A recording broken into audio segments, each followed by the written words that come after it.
It is a secret I have known for several years now. I'll freely admit that I'm a person who is acutely aware of his own mortality.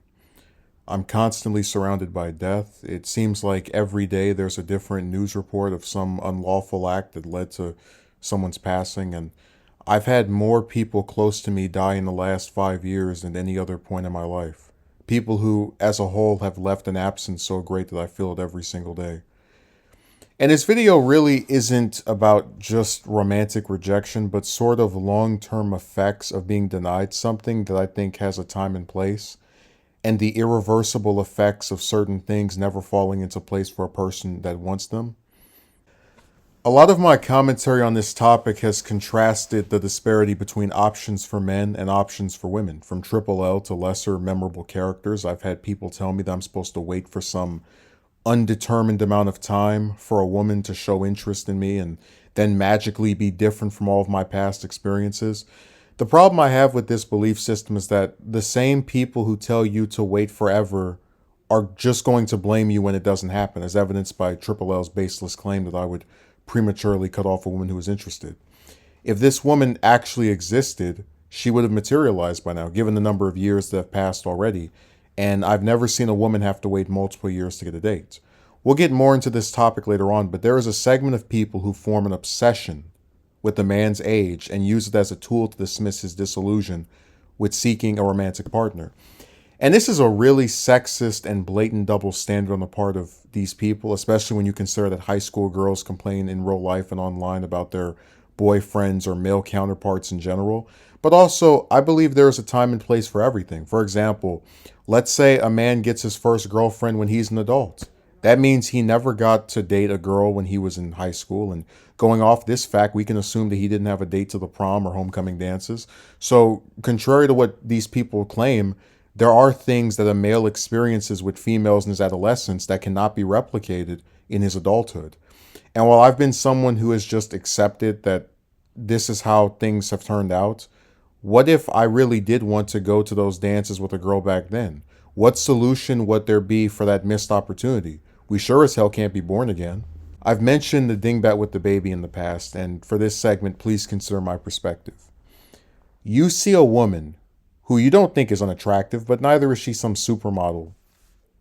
But somehow she's able to get this man to ask her out, to pay for her things even while she's basically homeless and jobless, to take her back after she cheats on him, and have a kid with her who she then gets to accuse him of not being there for, even though he's the child's main provider. So I had to sit here and watch this woman progress in a relationship with a man who she really did not treat that well, while I'm supposed to keep asking out women who, way more often than not, are not interested over and over and over again for years on end. Not only is it not fair, but to an extent that sounds cartoonish or fictitious, as though it was purposely written by someone to be as uneven as possible. There are three unwritten rules of the modern feminist society, and the first one is a general disdain for men by other men and women. The second are blatant double standards designed to minimize the culpability of a woman and maximize the blame issued to a man to levels of absurdity. The third is a camouflaging of their intentions, and this means that oftentimes people will write their unsolicited advice or recommendations to a man as if they want to see him succeed when really they are praying and hoping for his demise. The first rule is part of what happens when you take an entire gender, females, and give them certain privileges that their male counterparts do not have, but then tell those male counterparts that they can still do things to earn the same privileges that females do when in actuality they never will. Oh, you can have women approaching you without you doing anything. You just have to do this specific thing / wait X number of years for the magic reversal. I even had one clown appear on my recent stream and try to push this passport fad, even though I've shown years of proof that women from other countries do the same nonsense as their American counterparts.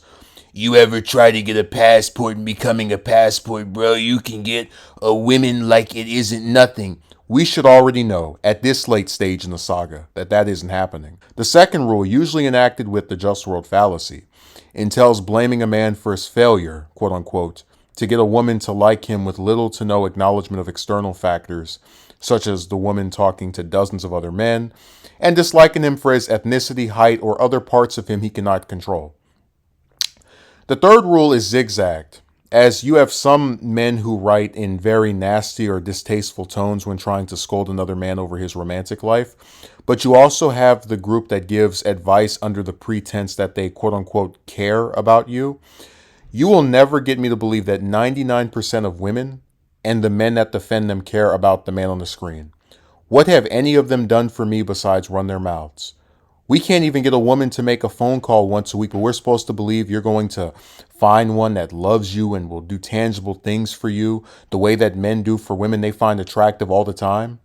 I'll never forget having these creepy boys complain about me doing romance videos and then vanish when I talk about something else, which shows that they actually love when this is discussed.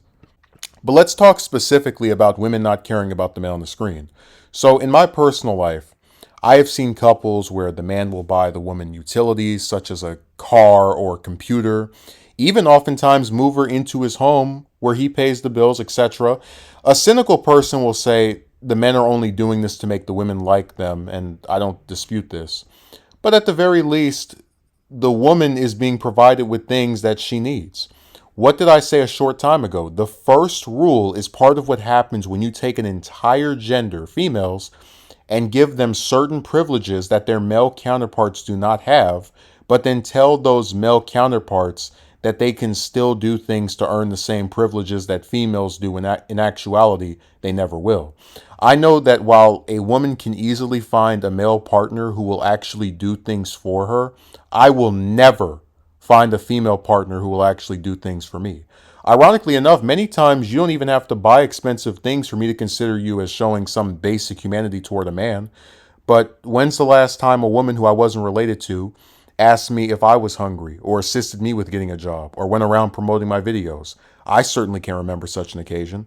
But keeping in mind that I completely abandoned the idea that I as a man would ever meet a woman who would provide tangible and essential forms of assistance to me, when you remember that we have encountered women who swear up and down that they do not want to ever get married and they do not want to have children, two goals that I am very adamant about having, again, I ask, what's the appeal of pursuing them? When you know they are both useless to you in terms of being able to assist you in essential ways or further your overall goals, what then is their purpose in your life? They have none. Whenever someone tries to analyze the personality of a man with this issue, it almost always is meant to besmirch him with negative characteristics. Hardly ever does it come from a place of sympathy and the very simple conclusion that no one would like having a desire for a romantic partner and then gradually become disillusioned when this never materializes in spite of their best efforts. But I'll be the first one to admit that if I was to actually diagnose myself, I would freely admit that this has had a negative impact on me. I truly never want to ask out another woman again. And I've said on some streams that outside of members of my family, women have had two major roles in my life. The first is to waste my time with some type of relationship that never materializes after being implied by them. And the second is to be used as ammo by people who don't even know me to attack or antagonize me in some way. That has been the full extent of my personal relationships with them in general. And I think you'd have to be insane to not see how a man can look at that and find it unappealing. But there's a subtle tragedy to this whole situation because, as I've mentioned in the past, I'm someone whose ultimate desire to be with a woman was hinged on wanting to get married and subsequently having a family. One of the reasons for this is because I believe bringing children into the world is one of the most important things a human being could do because they are creating another life. And I believe kids have the best chance of actually becoming something decent for this world if they are reared in a stable environment of two parents. And this isn't just my opinion. I have statistics that show children born out of wedlock have higher incarceration rates, lower rates of graduating from college, etc. There's pretty much no benefit to being brought up in a one-parent home, and I've personally seen the ways in which children have been disadvantaged by these circumstances. And you have some people who start rattling off statistics as some way to explain away the choices that women make in who they have children with. I say this with complete sincerity. Having kids is not like contracting the flu. Many of these women willfully engage in explicit acts that lead to the creation of these children, and sometimes the decision to get rid of the baby before it's born. And for as much as I've seen women in real life have kids out of wedlock, I've never seen a couple actually plan out having children. It seems now that it's always by accident, and I don't want to be part of that. I don't want to have kids by multiple women and have one woman trying to get our child to hate the mother of the other ones. I don't want to risk being put on child support as some revenge tactic by a scorned former lover, especially knowing that courts favor the mother. And on the topic of getting rid of an unborn child, I actually had a conversation with someone who did this, and I made the point that their parents, I know this for a fact, never considered getting rid of them. They responded that their parents lived in a different time, and I laughed to myself as I thought this was the get rid of inconvenient babies era. But I noticed that it seems to me that most of the time when you have a couple that will have a child that maybe they didn't plan for, it almost always is more likely that the married one will carry through with the pregnancy versus a couple where it's a boyfriend and girlfriend. I've been accused of being childish, but I take bringing lives into the world with seriousness, and I could never live with myself knowing that I okayed or consented to getting rid of a life I created under most circumstances. So the few exceptions would be where the mother's life is threatened by the pregnancy, but outside of that, it's just not something I can feel comfortable putting my stamp of approval on. When I was a boy, I used to have this fantasy of getting married. I know that sounds crazy, but I think we all at some young age are maybe compelled to visualize what later years of our life will look like. And I always had this vision of what I would consider essential relatives attending, the ones who had been important to me throughout all of my life. And believe me, that is a very small group of like 8 people at maximum.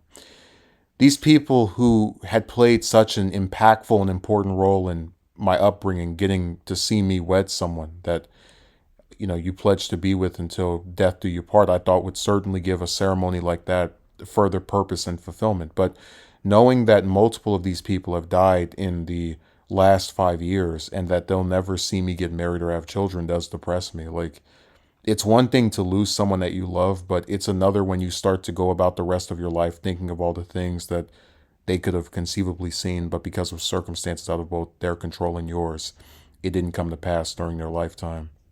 We talk very often about how people online never mention romance as a nuanced topic, even though it is. So there's been this weird obsession with my age where you have these people who bring it up as some sort of measuring stick to try and tell me that you're too young to be upset over this staying the same every year, and you're only this age, so you shouldn't be so negative about your future. But what often flies over their head is that most people online really barely know anything about my non-romantic relationships. They don't know who I care about and what their respective statuses are, and how that could factor into the choices that I make. I've given this example before. For all people online know, I could have wanted to get married 5 years ago because my mother was terminally ill, and I wanted her to be at the ceremony before she passed and has died in the years that followed.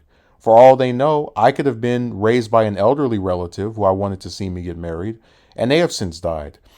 But to think of scenarios like that, you have to have some acknowledgement that there are certain complexities that you cannot glean from watching some videos of a guy talking, and they lack this. And they don't lack this because I'm some brilliant commentator with conclusions only a small group of people could possibly come to understanding. This group of people hates men. They want us to be miserable, they want us to fail to achieve our goals, and they want us destroyed. And most disturbing, this group seems to mostly consist of other men who believe that only women are allowed to have dreams, are allowed to have different personalities, and are allowed to complain when their romantic lives do not pan out the way they intended. They believe that if you are a man, your existence and overall worth as a human being is predicated on the approval of a bunch of accomplished, lacking women solely declared your superior on the basis of their gender, who ironically enough are less concerned with you not wanting to bother with them than the men who defend them. Noir writes in part, and I'm just using this to prove my point. If you want to be a beta, that's fine, but communities like these aren't a bunch of enlightened men who choose to do their own thing.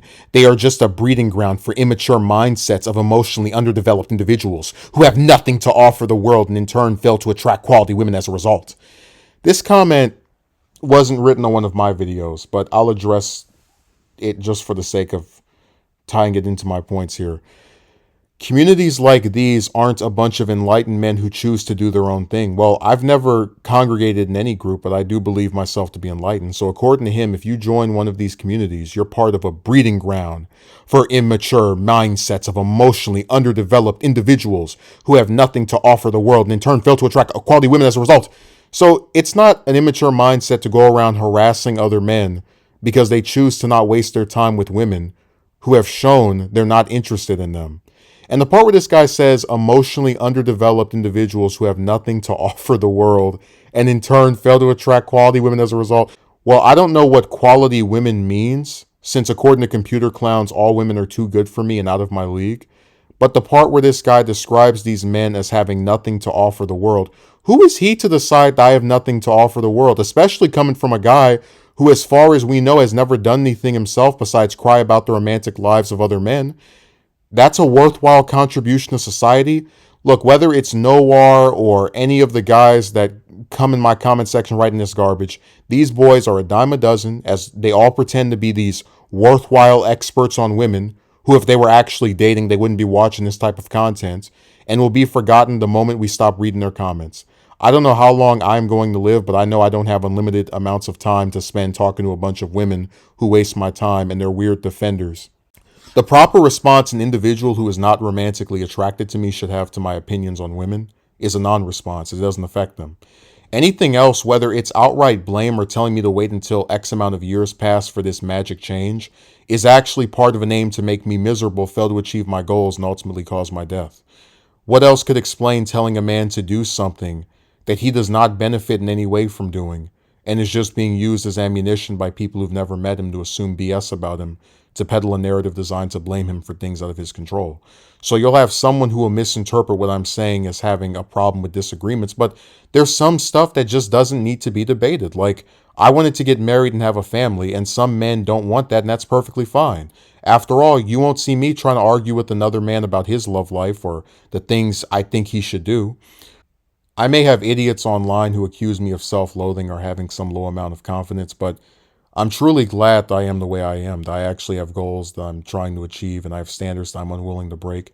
I don't want to spend any more time asking out a bunch of women who waste my time or dating one of them who likes me for superficial crap, such as my wealth or some other thing that is not my personality. And I'm not interested in doing extraneous things like traveling around the world just to get a date. I don't know how long I'm going to live, but I know I don't want to be half alive. I don't want half measures or some bare bones version of my desires, especially when we're talking about raising children.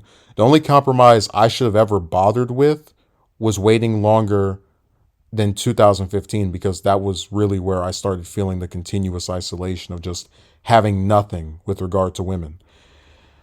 I always remember this one wacky woman who tried to say that I was hurting myself by making this type of content and tried to say that women would be less likely to want to show interest in me. I didn't directly reply to her, but my response to that is I really don't care, because first of all, I would have never made any of this stuff if at least a few of them had acted like they had half a brain.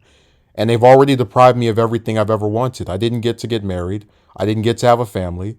And even if it supposedly happens in the future, which I don't believe, it will not occur during a time where most of the relatives I actually care about could have seen it. All I received from my efforts was my time wasted by women and harassment from other men. And I have no intention of spending the rest of my life pursuing a group of people who either can do nothing for me or don't want to do anything for me, especially when I know I'm going to be blamed for their decisions no matter what I do. Sometimes when I go out for a walk or just go about running errands, I see couples holding hands, men taking their sons out for food or some other bonding activity, and even families just spending time together. Those were opportunities I was never given.